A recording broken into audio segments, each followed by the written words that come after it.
आज के लेक्चर में हम लोग देखेंगे एप्लीकेशन क्या है इलेक्ट्रोनेगेटिविटी का। Right, applications of electronegativity.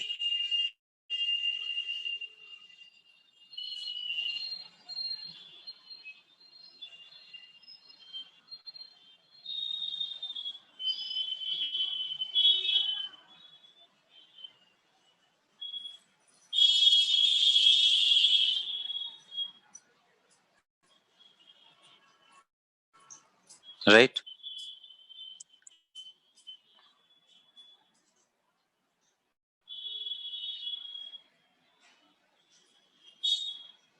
Applications of electronegativity. तो आज का हमारा टॉपिक यही है, एप्लीकेशंस ऑफ इलेक्ट्रोनेगेटिविटी। सो क्या क्या है बच्चों? तो सबसे पहला चीज जो हम लोग सीखेंगे इसमें, आवाज आ रही सबको? Yes sir. ठीक।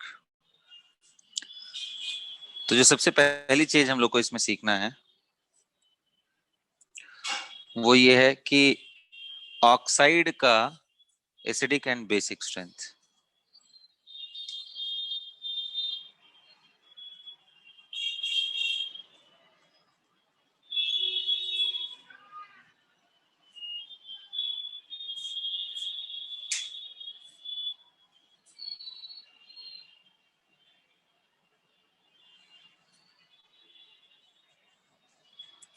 राइट, तो बच्चों ये बहुत पॉपुलर है, बहुत बार इसमें क्वेश्चन बनता है।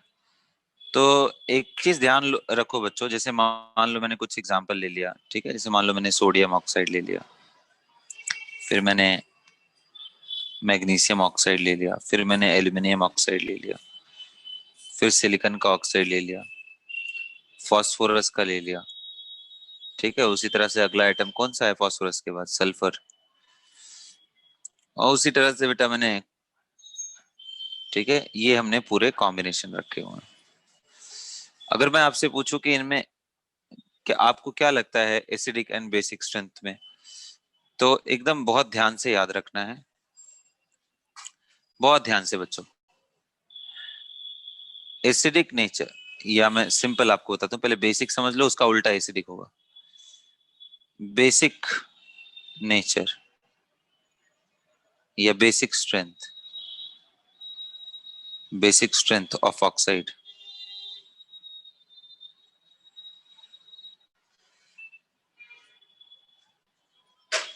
ये डायरेक्टली प्रोपोर्शनल होता है किसका बेटा? Difference of electronegativity.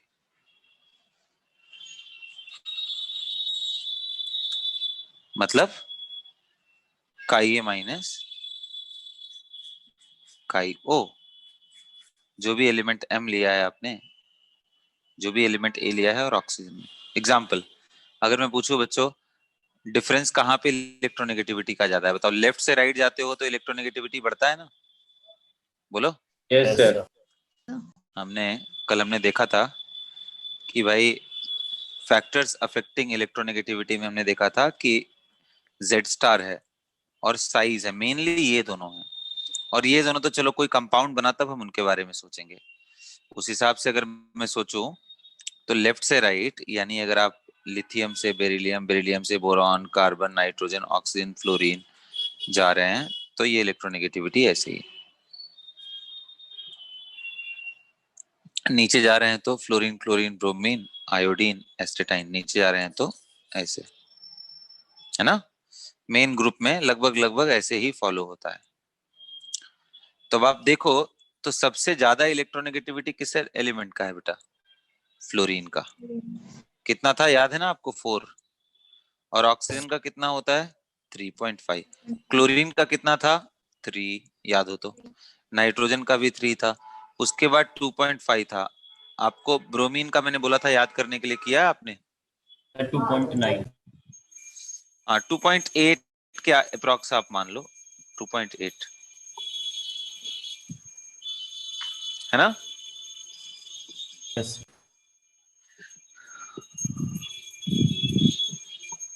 तो अब अगर 2.8 है और उसी हिसाब से अगर आपको बोरॉन का मालूम हो तो बोरॉन का होता है 2, फिर बेरिलियम का होता है 1.5, कल बताया था ना मैंने बच्चों, याद आ रहा है? Yes sir. फिर लिथियम का मैंने बताया था 1 होता है। तो ये हो गया हमारा फ्लोरीन, क्लोरीन, ब्रोमीन, आयोडीन, अच्छा आयोडीन का कितना होता है बेटा? 2.6। 2.5 लगभग, ठीक है, कार्बन के लगभग लगभग बराबर होता है, ठीक है, 2.5 के आसपास। और एसिटाइन का वैसे भी हमें नहीं जानना क्योंकि ये रेडियो एक्टिव है ना। तो ये वैल्यू हो गई हमारी इलेक्ट्रॉनिक। तो आपको दिख रहा है हाईएस्ट इलेक्ट्रोनेगेटिविटी किसका है, किसका है? क्लोरीन। हाँ,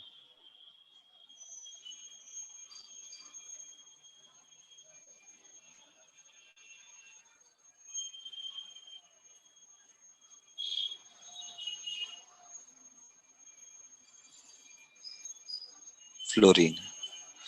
अच्छा दूसरा चीज अगर मैं बोलूं, सेकंड हाईएस्ट किसका है? फिर ऑक्सीजन। ऑक्सीजन है, ठीक है। और थर्ड हाईएस्ट में अगर आप चेक करोगे तो नाइट्रोजन एंड क्लोरीन दोनों लगभग बराबर ही हैं, ठीक है। मैंने हालांकि इसमें 0.0 वगैरह नहीं लिखना चाहिए, सिंपली 3 लिख देना चाहिए, ठीक है, क्योंकि थोड़ा बहुत डिफरेंस होता है, नियरेस्ट वैल्यू तक मैंने अप्रोक्सीमेट किया है ना। सेकंड हाईएस्ट इलेक्ट्रोनेगेटिविटी आपको ऑक्सीजन का आ रहा है, राइट।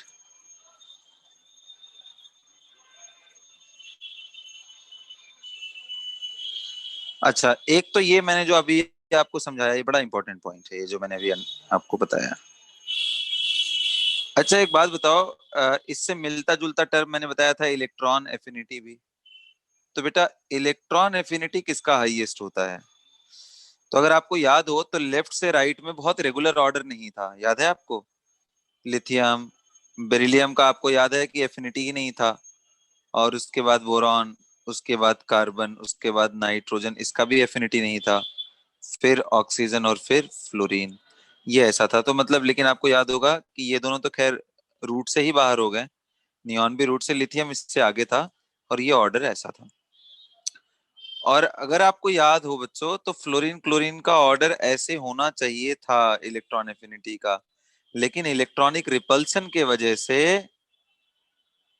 क्लोरीन ऊपर हो जाता है, इनफैक्ट फ्लोरीन डाउन हो जाता है,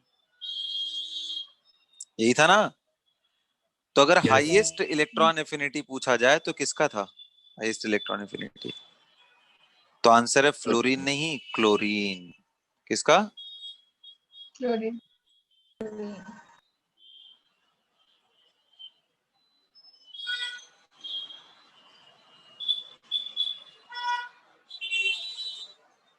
Cl। ये बहुत इंपॉर्टेंट स्टेटमेंट है।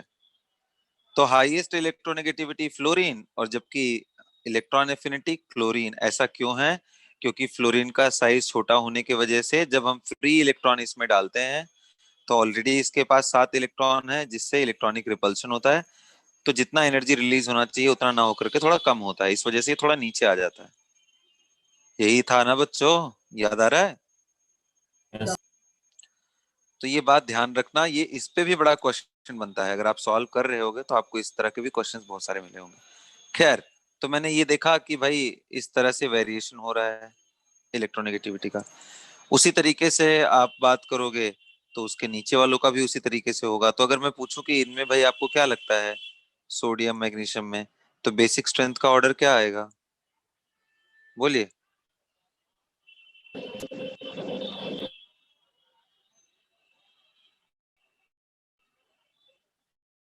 आपके हिसाब से बेसिक स्ट्रेंथ का ऑर्डर क्या आना चाहिए? सर इसी में ही सबसे ज्यादा बेसिक कौन?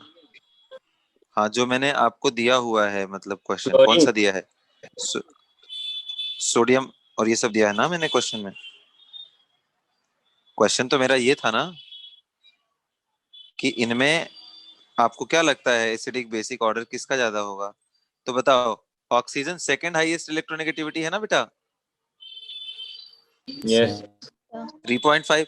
बाकी सबका तो इससे कम ही होगा, लेकिन जब आप लेफ्ट से राइट जाओगे तो इलेक्ट्रोनेगेटिविटी बढ़ेगा। अगर आपको याद हो तो इसका 1 होता है इलेक्ट्रोनेगेटिविटी, इसका 3.5, इसका 1। याद आ रहा है क्या? यस कल सर। मैंने लिखाया था बच्चों। बच्चों यस सर, याद है।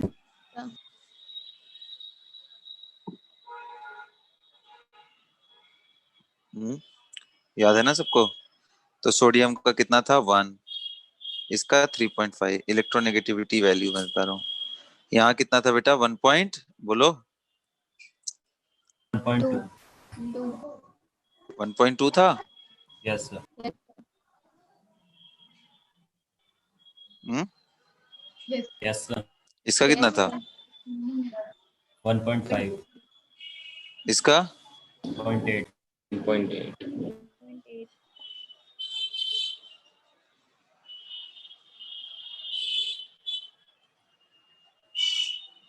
इसका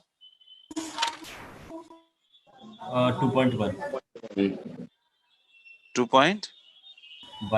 1। एक मिनट, सोडियम का थोड़ा गलत है, ये 0.9 था अगर मुझे याद है तो। Yes yes sir. Sir. Yes. Phosphorus का कितना? 2.1। और सल्फर का? 2.5। गुड। तो अब आप देखो, जबकि ऑक्सीजन का तो 3.5 है, तो क्लियरली आप देखो लेफ्ट से जब राइट में आप बढ़ रहे हो तो इलेक्ट्रोनेगेटिविटी क्या हो रहा है? बढ़ता जा रहा है। इलेक्ट्रोनेगेटिविटी बढ़ेगा तो इनके बीच का गैप कम हो जाएगा। तो बेसिक स्ट्रेंथ अगर आपसे कोई पूछे तो क्या बोलोगे कि सबसे ज्यादा बेसिक कौन होगा? सोडियम का ऑक्साइड। फिर कौन आएगा?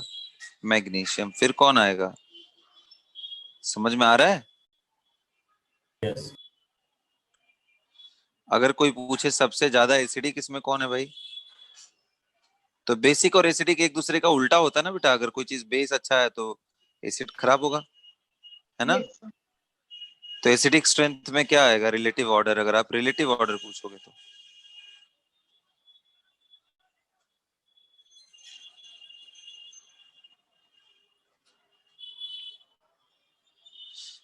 सही मायने में बच्चों ये सब जो इधर वाले हैं ये सब क्या होते हैं? ये सब एसिड हैं।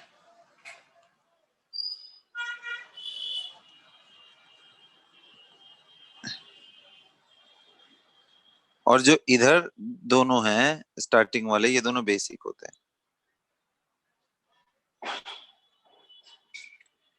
और ये बीच में जो बच गया है इंसान, ये दोनों की तरह काम करता है, इसलिए इसको बोलते हैं एम्फोटेरिक। क्या बोलते हैं? Input.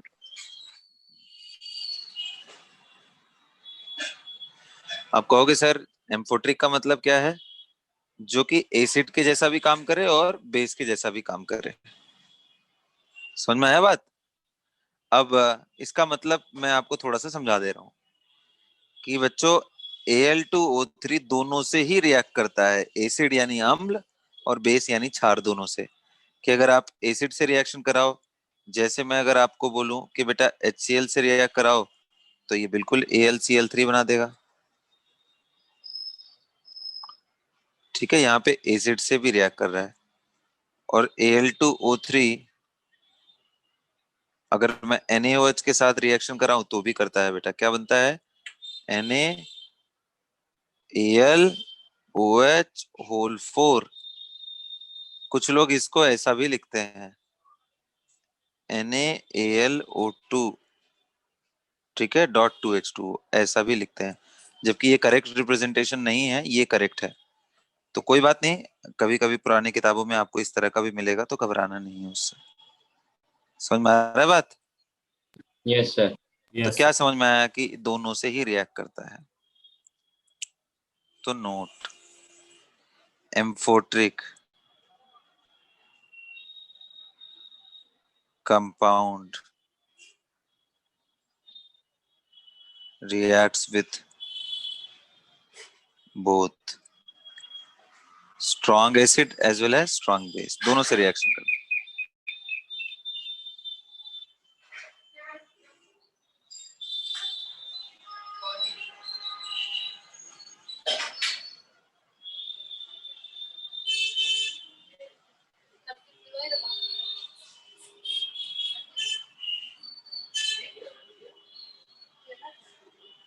ठीक है बच्चों?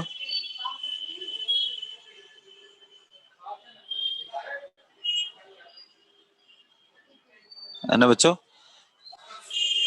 तो स्ट्रॉन्ग एसिड और स्ट्रॉन्ग बेस दोनों से रिएक्ट करता है। क्लियर?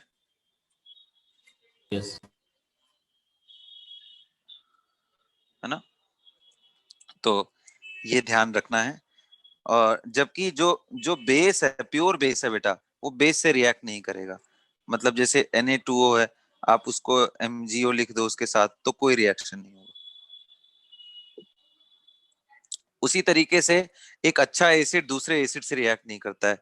SO2 और P2O3 कर दो, कोई रिएक्शन नहीं होगा। क्लियर? लेकिन जो जो एम्फोट्रिक है वो दोनों से रिएक्ट करता है। तो acid reacts with base, base reacts with acid, amphoteric reacts with both. बच्चों बात समझ में आ रही है सब लोगों को? Yes Yes, sir. sir. Yes, sir. तो ये ध्यान रखना है। ये मैंने दो रिएक्शन आपको बता दी। अच्छा, तो ये बात हो गया। अब कहोगे कि सर चलो ये एसिड बेस तो हुआ, क्या ऑक्साइड सर कभी ऐसा नहीं हो सकता है कि ना एसिड से रिएक्ट ना करे ना बेस से रिएक्ट करे? तो ऐसे भी ऑक्साइड हैं। कौन से ऑक्साइड उनको बोलते हैं? उनको बोलते हैं न्यूट्रल ऑक्साइड। क्या बोलते हैं?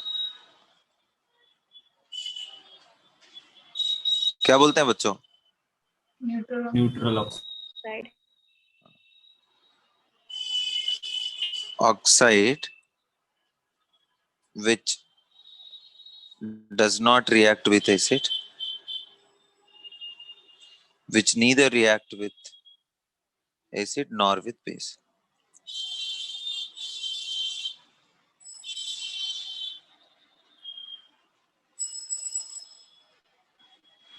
आपने दो बोतल दी है ना नीचे। राइट? जैसे एग्जांपल में अगर मैं बात करूं तो CO, NO, N2O, ये तीन बहुत ही ज्यादा पॉपुलर एग्जांपल हैं बच्चों। अक्सर एग्जाम में आता है, इसलिए एकदम याद कर लो, अच्छे से नोट कर लो इसको। तो ये रहा हमारा किसका? Neutral oxide, oxide which neither reacts with acid nor with a base, उनको neutral. CO, carbon monoxide, is a neutral. NO एक न्यूट्रल ऑक्साइड है। जनरली अगर कोई पूछे, जनरल केस में, बट हर बार वो ट्रू नहीं होगा। Generally metal oxide are basic and non metal. बच्चों मेटल नॉन मेटल मालूम है ना? यस। Yes. एसिडिक। बट ये जनरल बात है। मैं ऐसा क्यों बोल रहा हूं? क्योंकि बच्चों ऐसे मेटेलिक ऑक्साइड भी हैं जो कि एसिडिक होते हैं। जैसे मैं बात करूं कि मैंगनीज का ऑक्साइड MnO, ये तो बेसिक है। MnO2 बेटा मैंने ले लिया, MnO2 जिसका ऑक्सीडेशन नंबर +4 है, इसका +2 है, तो ये हमारा एम्फोट्रिक होता है। आ रहा है बच्चों बात समझ में? यस। लेकिन अगर आप उसको एकदम हाईएस्ट स्टेट में लेके चले जाओ, Mn2O7 +7 में, तब बेटा वो एसिडिक बन जाता है। ठीक है? तो generally metal oxide are basic and non metal oxide are acidic.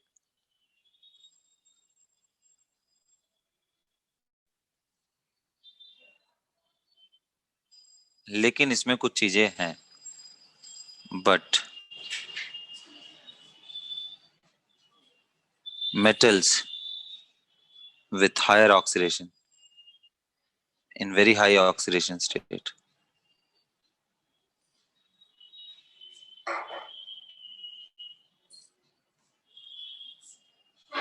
may be acidic.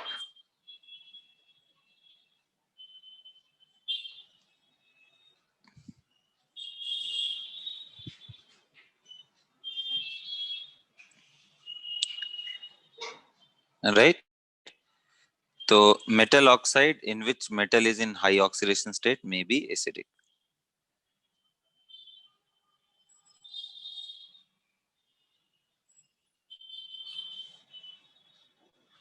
Metal with very high oxidation state में बी एसिडिक। ये बात मैंने आपको समझाने की कोशिश की, तो ये भी बात आप ध्यान से रख लेना।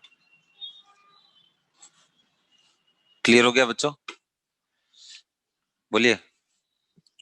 Yes. Yes, sir. और कौन सी चीजें हैं भाई? इनके एप्लीकेशन तो बहुत सारे हैं बच्चों इलेक्ट्रोनेगेटिविटी के, उनमें ये सबसे इंपॉर्टेंट था, उसको मैंने बताया। इनका बच्चों एप्लीकेशन, इलेक्ट्रोनेगेटिविटी का एप्लीकेशन आपको कोवेलेंट कैरेक्टर और आयनिक कैरेक्टर बताने में भी होता है। ठीक है, वो भी मैं अभी लिख दे रहा हूँ, हालांकि केमिकल बॉन्डिंग में उसको हम पढ़ाएंगे भी। मेटालिक, सॉरी, सेकंड एप्लीकेशन क्या है? Deciding relative strength of ionic character and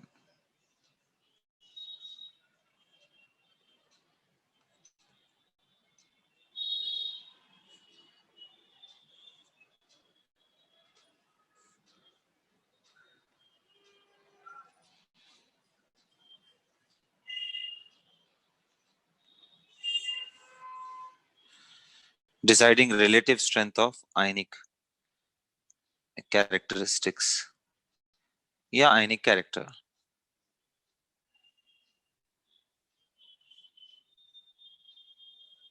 किस चीज में?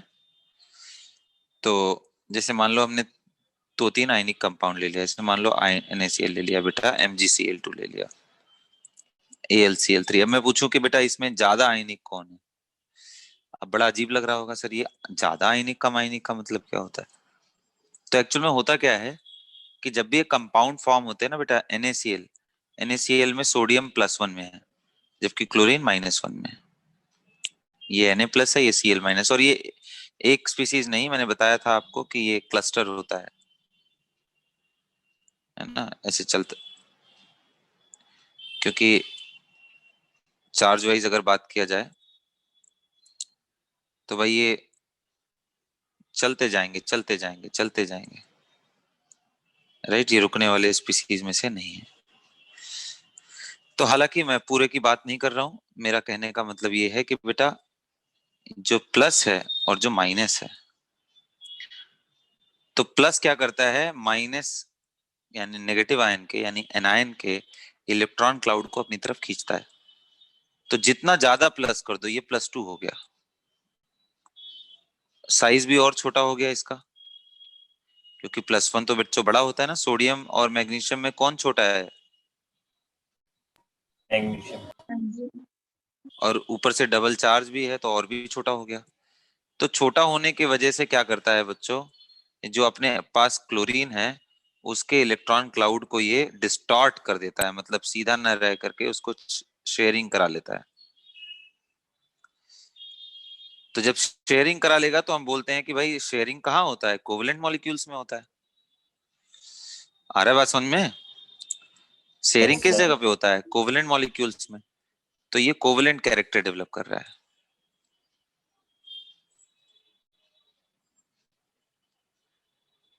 Distorts chloride ion Cl- ions electron cloud।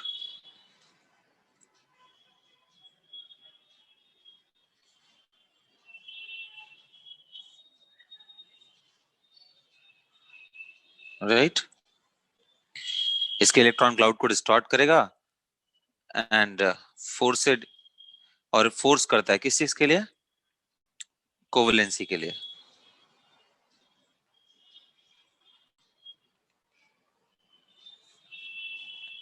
Developing covalent character, sharing और covalent character.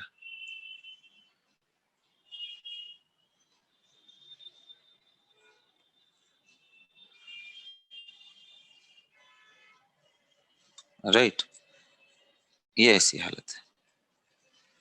Magnesium +2 distorts chloride ions electron cloud and forces it for developing, sharing और covalent character। तो simple सा बात क्या है, ठीक है, सिंपल सा बात क्या है कि अगर मैं अब आपसे बात करूं कि आयनिक कैरेक्टर डिसाइड करोगे, तो बच्चों आयनिक जो कैरेक्टर है वो प्रोपोर्शनल होता है फिर से डिफरेंस ऑफ इलेक्ट्रोनेगेटिविटी, काई ए माइनस काई बी, इसके प्रोपोर्शनल होता है। तो more the difference in electronegativity, more will be ionic character. बल्कि इसका एक फॉर्मूला भी है कि percentage ionic character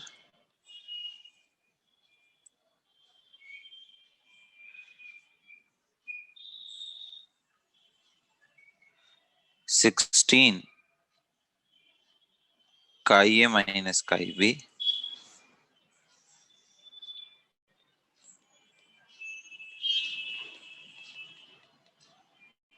whole square.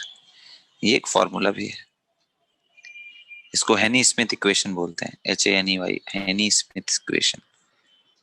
Right, exam में कभी ये नहीं पूछता है परसेंटेज आयनिक कैरेक्टर। हालांकि फिर से एक बार मैं बोलूंगा 100% ये सब फॉर्मूले जो भी हैं एक्सपेक्टेड, जैसे कल याद करो मैंने क्या बताया था कि जो पॉलिंग का एक्सपेक्टेशन था कि जो अगर ए मॉलिक्यूल का बॉन्ड एनर्जी अगर x है, बी का y है, तो उनके हिसाब से जो ए बी का बॉन्ड एनर्जी होना चाहिए वो ज्योमेट्रिकल मीन XY होना चाहिए, जबकि ऐसा था नहीं।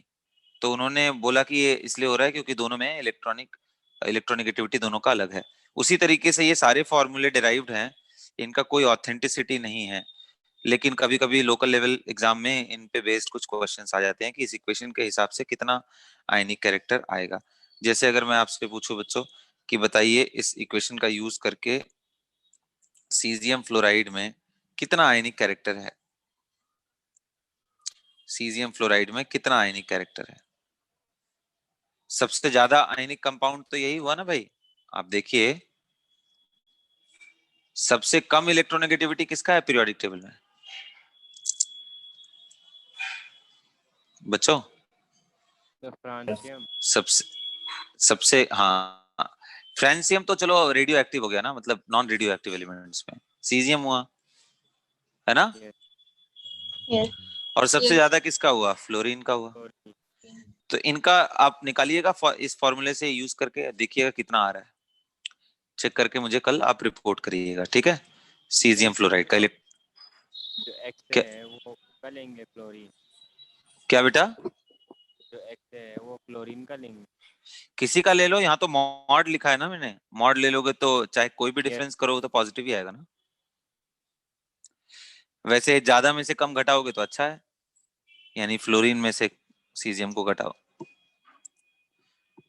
है ना। तो हो गया ये तो आयनिक कैरेक्टर खत्म। तो बच्चों ये सारा चीज है जो कि एप्लीकेशन था इलेक्ट्रोनेगेटिविटी का, और भी है जो कि टाइम के साथ हम लोग देखना शुरू करेंगे। तो इसी के साथ ये पूरा चैप्टर बच्चों हमारा जो पीरियोडिक क्लासिफिकेशन और इनसे रिलेटेड चीजें था ये आपका कंप्लीट होता है। अब आपके क्वेश्चंस का राउंड आता है, आप जो भी सॉल्व किए हैं उसको एक बार कंप्लीट करते हुए आगे बढ़ते हैं।